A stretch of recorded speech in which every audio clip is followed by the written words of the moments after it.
Aquaman issue 50. Kelly Sue DeConnick writing with Robson Roca on the art. Again, anniversary oversized issue. Your $5 issue.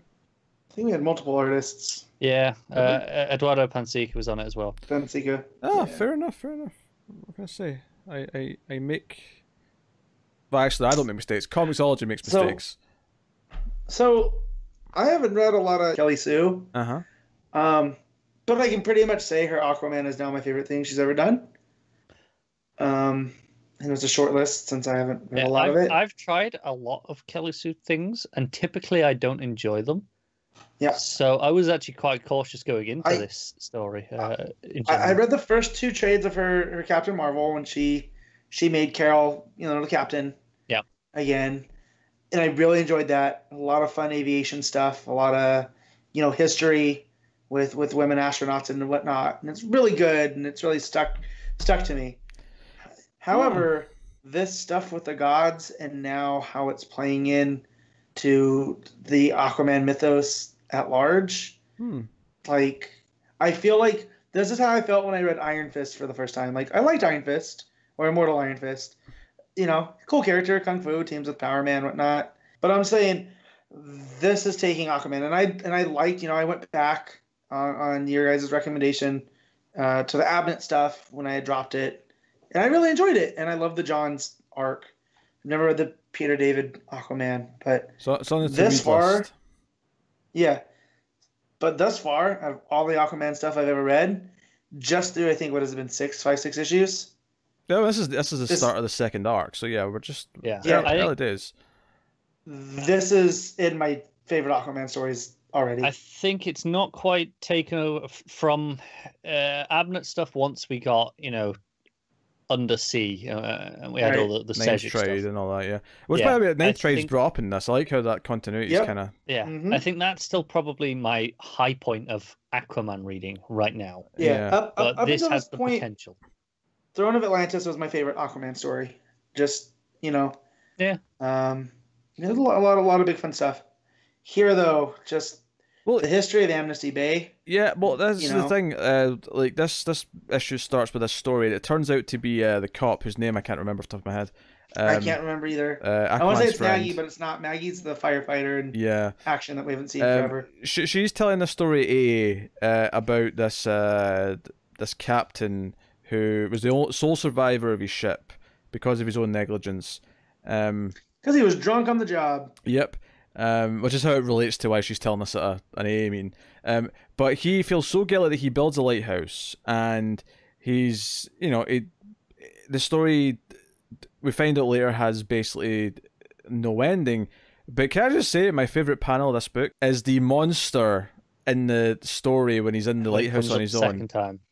Yeah. Yeah. That panel is so good, and I'm like, are we getting to goddamn like not Cthulhu quite, but like almost Lovecraftian monsters coming in here and like sea monsters, like that would so play into the god stuff though, wouldn't it? Like, okay, well we've got the gods, then what about all the ancient creatures? Old gods. Yeah. I really like that, and obviously, the issue is like Aquaman and the gods show up at Amnesty Bay. He's back. He doesn't go and see Mira. Mira doesn't want to come and see him. Wonder Woman does show up though and tries to give him some advice and finds out that she's pregnant, and she's like, she told you she was pregnant and you just ran away? That's not the best thing there, Arthur. And he's like, but no, Diana, it's not what you thought it was. And she goes, well, what would it be? Like, I love that they sent Diana there, the ambassador, to check on him. Can I just say, it's a good thing that kid, the cake he was holding, was wrapped, because I feel like most cakes don't have a cover on them when you're carrying them like that. No.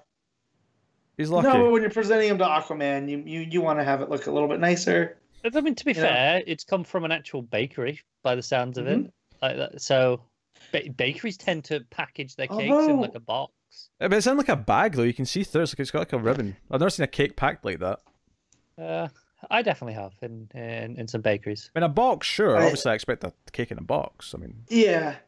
Well, let me just say too, the fact how much Arthur loves cereal. I can't eat cereal too much anymore because milk does a number on me. Oh, no, but I miss it. I'm with him. So I am. Hold on a second. Yeah, can we talk about the cake in the cereal, or cake in the milk, rather? That's what I was getting to. Yeah. Kelly Sue establishes that cereal's his favorite food. He hasn't had it in forever, so he's just going as hard as he can. It's like me with Taco Bell after not having it for a week. You know, he's just going hard. Matt, you have a problem. Yeah. You can't go a week without craving Taco Bell. That is a problem. No, it's because they put stuff in it. I don't know what they put in it, but anyways. It is real good. Yeah, so, and then he takes the cake, pours milk over it, and proceeds to eat it cereal style. I kind of want to try it. Maybe I like cake more that way. Yeah, he goes, haven't you ever, had things cereal style before? And they're like, that's not a thing. He's like, oh, milk makes everything better. I mean, yeah, I like taking a drink of milk after eating a bite of cake usually, but I don't pour the milk on the cake. But why not? Why not try it? I was going so the same with Mira, where she doesn't want to go to Arthur, because they're both kind of playing it as, oh, if they want to see me, the other one will call. Yeah, complete dysfunctional relationship at this point now. Volko is shocked to hear that Mira plans on marrying him, just to sort of because they want a wedding. They want her to be married, and she's like, Volko will do. Yeah, when the queen's knocked up, and who's supposed to be her consort's not there, Satya, the lady that runs the Widowhood, is like, that's not a good look, Your Highness. Although if I'm Mira, I'm like, I do what I want. I attained this. I think she's still fresh to the throne. Doesn't want to have a public scandal that might weaken her position. But when you think of how she got to the throne, doing things her way, I get that. But also, the moment where she's like, how can you tell I'm pregnant? Like, anyone with eyes can tell. You kind of start to show.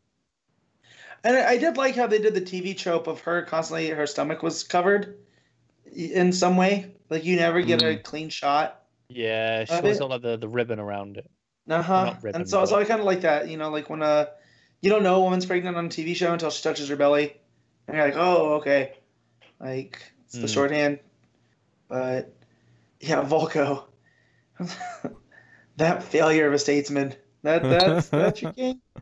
All right. Yeah. Yeah, so Erica buys the new gods, or the old gods rather, some milkshakes. Frozen hot chocolates. Frozen hot chocolates, which kind of can't exist by definition. Well, yes and no, right? Because hot chocolate here, it's cocoa that's just frozen. Because cocoa is different than like chocolate milk or a milkshake. It has a different consistency. So when you freeze it, it's more like a Slurpee than a milkshake. It's a little bit more frosty. You know what I mean? Does this make any sense to you? This sounds terrible. But I don't really like chocolate drinks either. So, Yeah. So, I mean, I like a good chocolate milkshake, but it's more like a consistency of a snow cone. It's a little bit icy. That was the frozen hot chocolate I've had before. Baffles me. Yeah, so it's weird. Erica and Aquaman have the idea, if they can figure out who owns the land, to put the old gods in the old lighthouse, like fix it up, and they can have that island because no one's living there. And that's when we get the great panel when she's finishing the story saying, "Oh, one day he just disappeared, but we see all these giant tentacles, and it's all dark, and it's coming through the fog." And I love how they go, "Oh, is that Arthur's lighthouse?" And they go, "Oh no, this is the old one."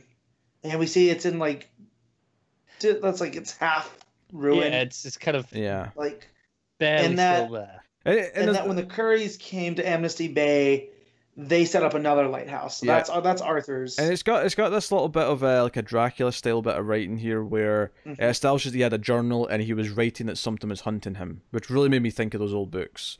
Yeah. And they talk about how no one wanted to live there after because sea folk are a bit superstitious, and I bet they're all going, yeah, we know.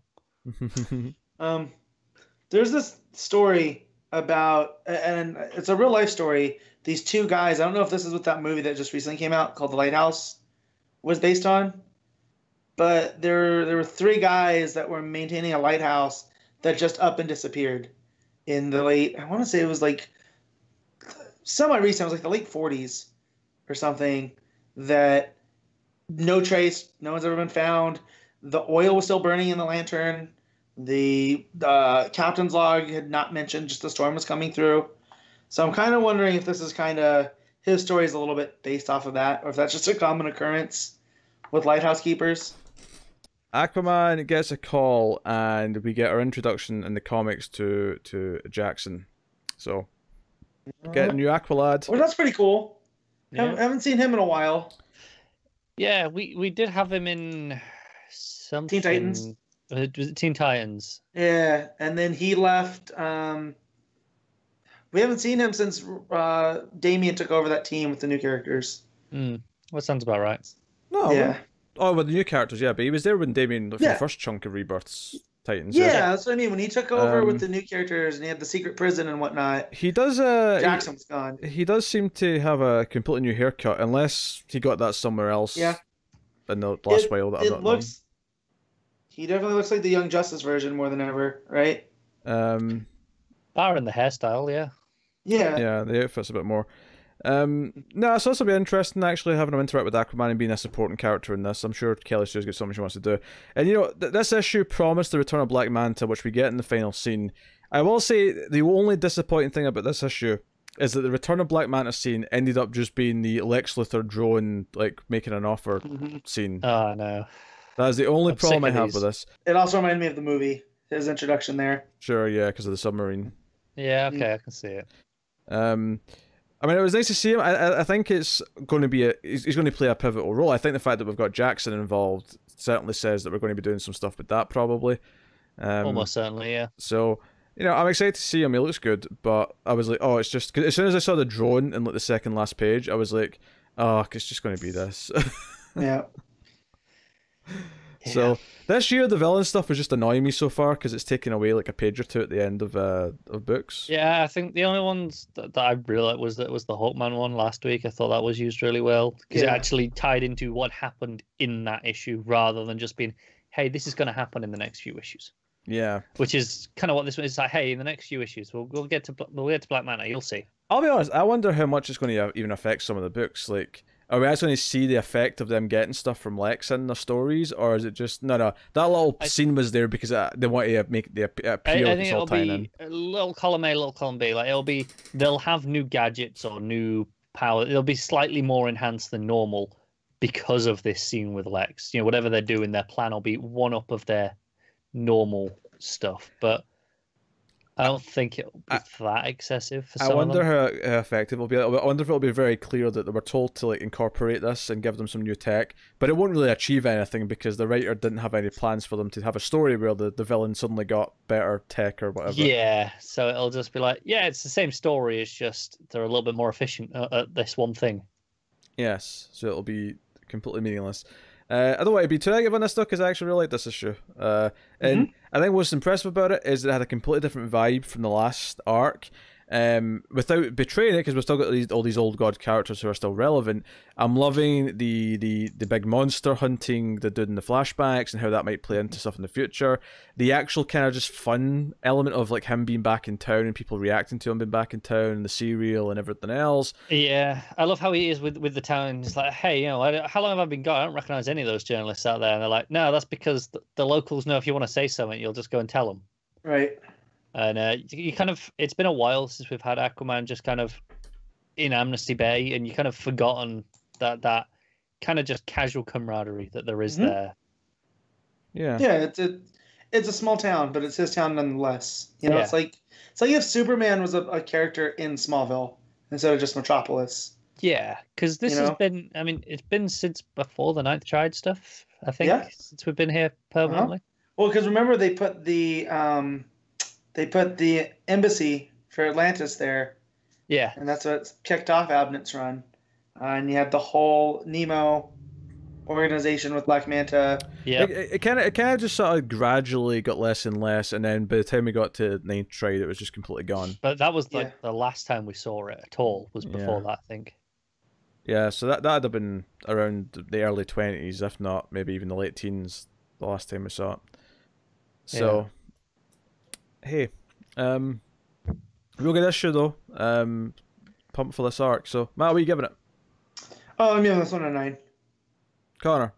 8.5. I am going to give it a 9.